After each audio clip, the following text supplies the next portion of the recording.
So this video is about this noise, that bong, that horrible bong that we get when we try and close a door. So it doesn't happen on all the doors, but it is quite a common fault. As you'll find out, my driver's door is perfectly fine, but my passenger door bongs a lot. So today was the end of that. I wanted to figure out why and fix it. So first thing you'll need are a couple of trim removal tools and a phillips screwdriver. It'll pretty much get you the whole way. This little trim piece pulls out. It's got two locator pins, as you can see when I've removed it here.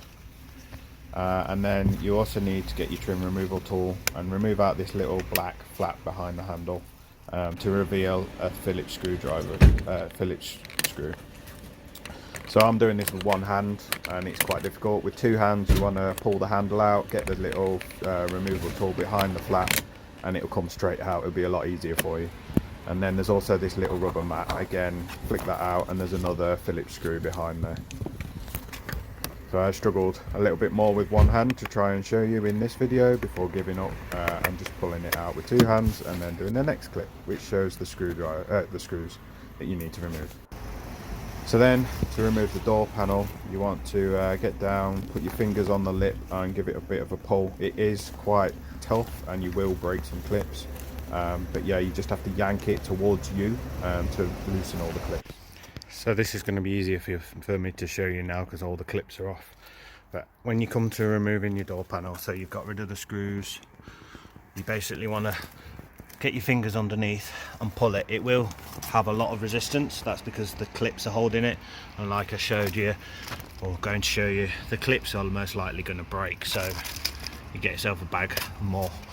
So pull it, pull it, pull it, pull it, and you'll end up going at an angle away from the door, and then you just want to kind of wiggle it and kind of lift it up and away from the door.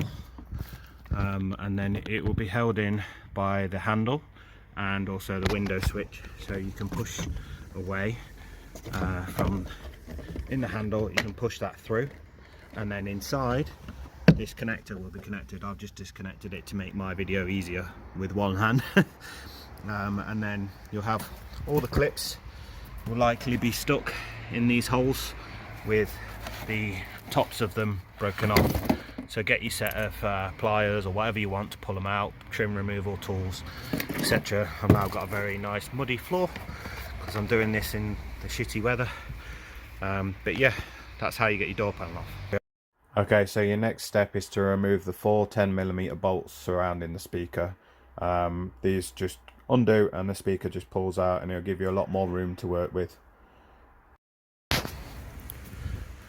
Okay, so now I've removed the speaker, and you can see if I turn my flash on, sorry, this might actually go upside down.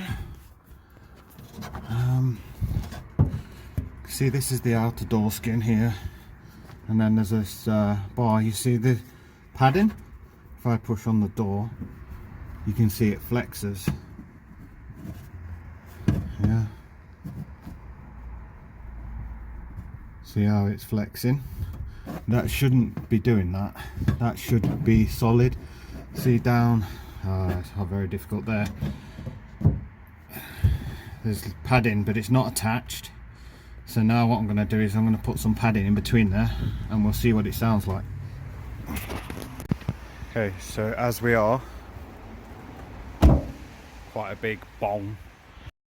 This is the foam that I'm using. It came with some packaging. It's got like 4 layers that easily rip apart, and it compacts a little bit, but it doesn't compact all the way. It's quite useful. So this is what I'm going to be fitting into that gap, and we'll see what happens. Okay, so I've added some foam. I'll try and get it. So I've got quite a thick piece there, another thick piece, wedges down here, holding it in. So let's try, see what it sounds like now. Coat's in the way now. Let's take my coat off so I could get my arm in there. Much more solid. Even with a proper bang, it no longer bongs anymore. So while I'm here, as I remove this speaker, I know a lot of you also have the issue with the speakers rattling. So what that is, I've already fixed mine before. So this cone here becomes detached from the metal piece. You can see I've got glue all around mine, so I literally took it out, put some glue around this edge, clean it up because it will be rusty. That's why it fails like there's getting a bit rusty again already. But yeah, so it gets rusty and it comes off. Put some glue down, put some pegs around it, and job's are good. And I'll see if I can find some pictures to put into this video. So this is a picture from when I repaired my speakers. As you can see, it's come away from the edge due to rust. So give it a good clean up with sandpaper, put some glue on, use some pegs and some clamps to hold them in place, and mine are still going strong now. So this is most likely what will happen to your clips. So you will need a nice new bag of clips in order to put your door back on and held in place nice and secure. So once you've fitted your nice new clips all the way around, you then want to just reverse what you did to remove it. So connect up. I don't think I'll be able to do this with one hand. So put it here, hold it in place, connect up your wire, push your handle through and it'll click. There's a little clicky hole there, you'll hear it click, and then start off by laying it on top of the runner and you'll feel it slot into place. You've also got these guide pins here, and there's another one, these white ones go in these holes, etc. So you should feel it slot into place, and then mine's roughly settled into place now, and you then kind of want to work down and knocking the pins. Little tap is all they require to go down. The ones on the bottom seems to have popped in. Then it's just a matter of replacing your screws and this little piece here, and then you're done. So let's test it again. Much better, no more bong. I hope you can hear that over my traffic noise. Even if I slam it really hard, no more bong. And just to make sure, I will just to make sure my window still goes down, back up, and that's reset it now as well, so that when I press it once, the auto works again. If you didn't know that, all the way down, all the way up, and it'll reset the auto closure when you just flick it up and down. Hope that helps. So I hope that video was useful for you guys. I just thought I'd end with a quick walk around of my 6 that most of you will recognise more than my voice. Fitted with a few MV tuning parts, a couple of custom parts, chrome wrapped, etc.